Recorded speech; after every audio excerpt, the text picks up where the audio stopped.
Video games have been around for a while, and the medium's history is rich, varied, and inspiring. Many of the big publishers out there have back catalogues chock full of titles that were hugely popular in their day, as well as franchises that slipped off the radar. Developers will sometimes dip into the past in a bid to inspire their latest big hit, bringing an existing franchise into the here and now and changing it up enough for it to be considered a reboot. In fact, this kind of thing is happening more and more, as developers hope to fulfill our rose-tinted nostalgic desires with something both old and new. Alas, they've also developed a rather confusing practice of giving the reboots the same name as their hallowed predecessors. This can lead to search engine woes and could also call for unnecessary fiddly explanations as we try to talk games with our gamer buddies. I've lost way too many minutes specifying whether I'm talking about Doom 1993 or Doom 2016, and I demand my time back, gosh damn it! Anyway, I'm Ashton from TripleJump, and here are 10 video game reboots with the same name as the original. Number 10, Doom.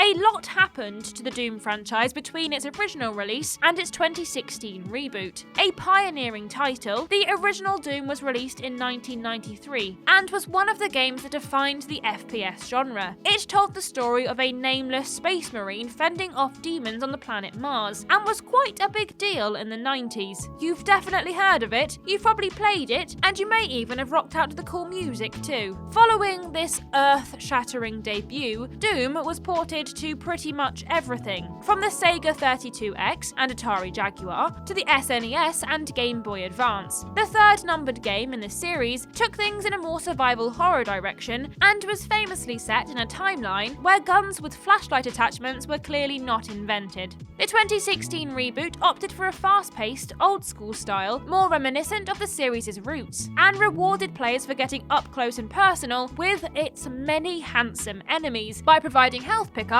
for gory melee kills. With Doom Eternal hitting shelves in 2020, this grandfather of 3D gaming is showing no signs of disappearing into the sunset. As long as there are demons around, Doom Guy will be there to protect us. And honestly, that thought helps me sleep better at night. Number 9, God of War. Back in 2005, the clever boys and girls at Santa Monica Studio released a violent action-adventure game inspired by Greek mythology. The game was called God of War, and followed the adventures of Kratos, a furiously powerful Spartan warrior. Driven by revenge, Kratos gains godlike powers and eventually replaces Ares as the God of War, and by the end of God of War 3, he had punched pretty much the entire pantheon to death, including Big Daddy Zeus. Santa Monica Studios were apparently not satisfied with a sullen Spartan wiping the Greek gods from existence, and in 2018, it was time for some unsuspecting Norse deities to face some brutal punishment too. The rebooted God of War was released for the PlayStation 4 and picked up the action a few centuries after the events of God of War 3. The game has a more considered pace than its predecessors, combat has been changed up dramatically, and the action is shown from over the shoulder with no camera cuts or loading screens. Also, Kratos is accompanied by his son, who is rather unimaginatively named Boy. Boy will help out with puzzles and combat, and is the main focus for large parts of the storyline. Wait, apparently his name is Atreus. Funny. I don't remember Kratos calling him that at all. Number 8, SimCity.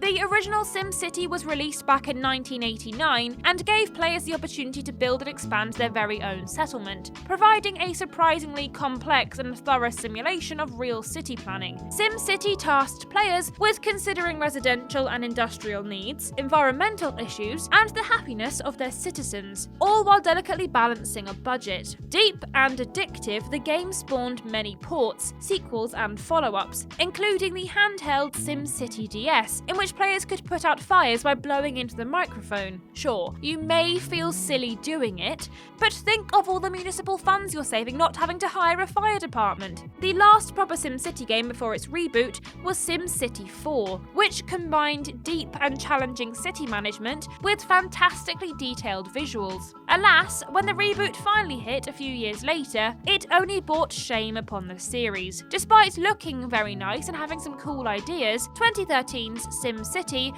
was ruined by dodgy AI, criminally small building areas, and forced online play that led to calamitous network problems at launch. Luckily for would-be city planners, City Skylines was released only 2 years later and was more or less what the SimCity reboot should have been. Take that, EA, and your mandatory network connection. Number 7, Alone in the Dark. Released all the way back in 1992, the original Alone in the Dark is considered by many to be the first survival horror game. Featuring 3D graphics, an eerie atmosphere, and an interesting Lovecraft-inspired premise, the game spooked and fascinated consumers in equal measure, and was a huge influence on a growing genre. In Alone in the Dark, the player investigates the mansion of a renowned artist who has died in suspicious circumstances. As the mystery deepens, players must solve inventory-based puzzles, fend off murderous creatures, and seek out clues that eventually lead to some mysterious caverns underneath the house. 2008's reboot of Alone in the Dark sees a return of protagonist Edward Carnaby, though this time in the guise of a paranormal investigator. This modern reimagining got a fairly lukewarm reception, with most critics and players agreeing there was a decent adventure somewhere in there, but it was hidden behind a plethora of technical flaws and interface issues. Stunning fire effects for its time though. But with that said, it is kind of odd that the best thing about a game called Alone in the Dark is how it renders light. Number 6, Tomb Raider. 2013's Tomb Raider reboot was the first game in what's known as the Survivor trilogy, an appropriate title considering what poor Miss Croft went through over the 3 games. She's always been the nimble and resilient type though, even going back to her debut in 1995. In the world-famous original, a much pointier-looking Lara Croft travels the world in search of an artifact known as the Scion. Players take control of the First Lady of Gaming as she leaps from ledge to ledge, swims through waterlogged corridors, and mercilessly kills exotic and endangered animals while invading their territory. Seriously, animals don't get much more endangered than those that were thought long extinct, but she does not hesitate in putting that dino down. In the reboot, Lara spends far more of her time shooting human military types, and the game borrows aspects from the Uncharted series when it comes to its gameplay and overall vibe. Lara herself is younger and more realistically proportioned, and the reboot successfully brings Lara into the modern gaming era, updating the fiddly camera and tank controls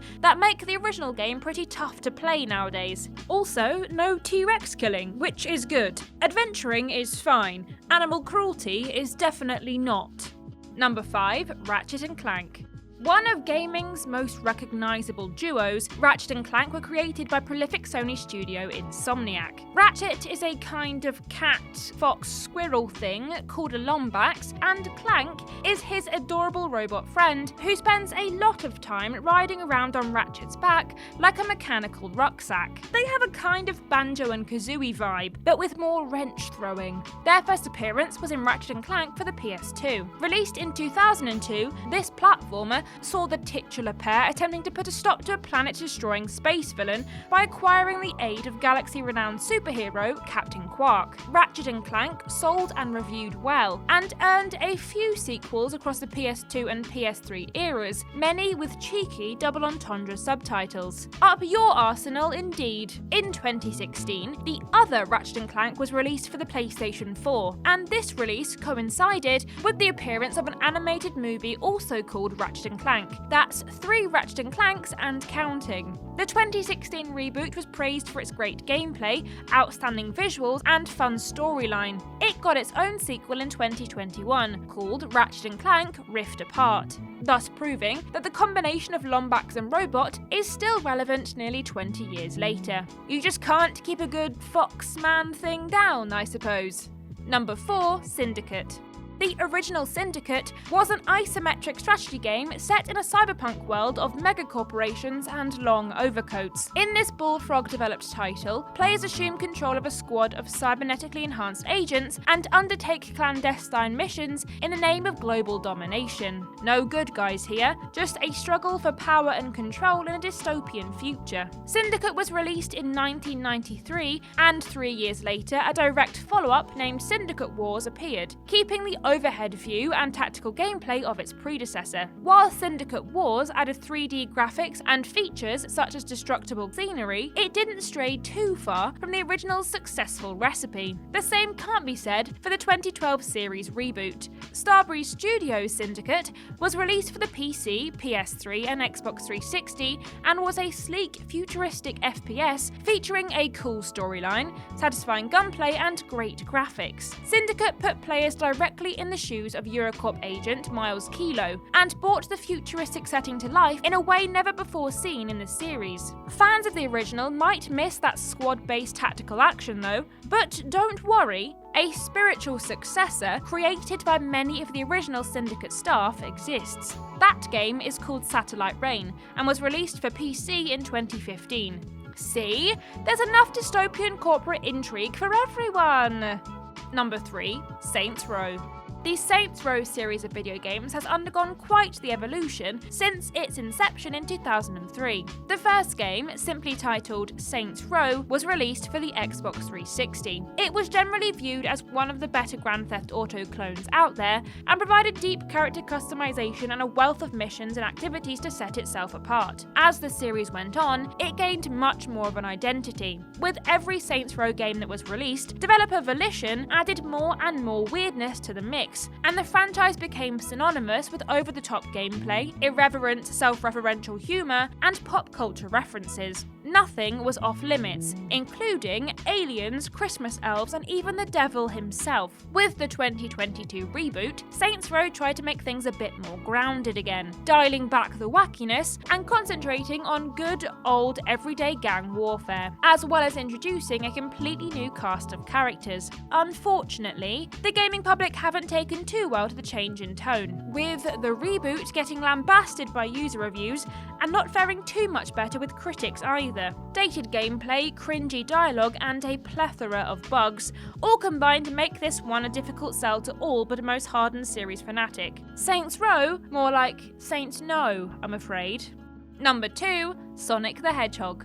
One of the biggest missteps in the spiky mascot's 30-year career, 2006's Sonic the Hedgehog is quite possibly the most disastrous reboot in video game history. Before we get into it though, let's remind ourselves of a better time. The original Sonic the Hedgehog was released in 1991 for the Sega Mega Drive. It was a beautifully balanced 2D platformer with precise gameplay, top-notch presentation, and a cool but cute lead who captured the hearts of gamers the world over. It went down in history as one of the most iconic games ever, and it seemed that the new hedgehog on the block could do no wrong. This was true for a long time, with Sonic's more prominent video game appearances between 92 and 2003 ranging from all-time classics to decently enjoyable. Alas, the blue blur couldn't maintain his winning streak throughout the mid-2000s, and the 2006 series reboot stank up the franchise almost beyond redemption. Exhibiting buggy gameplay and awful camera, painful voice acting, and some infamously cringe-inducing moments, Sonic 06 is a reboot that should have really been given the boot. Thankfully, Sonic has started to reclaim his place in polite society thanks to some quality titles and that uncanny ability to remain relevant despite repeated failures. How do you do it, Sonic? And number 1, Ninja Gaiden.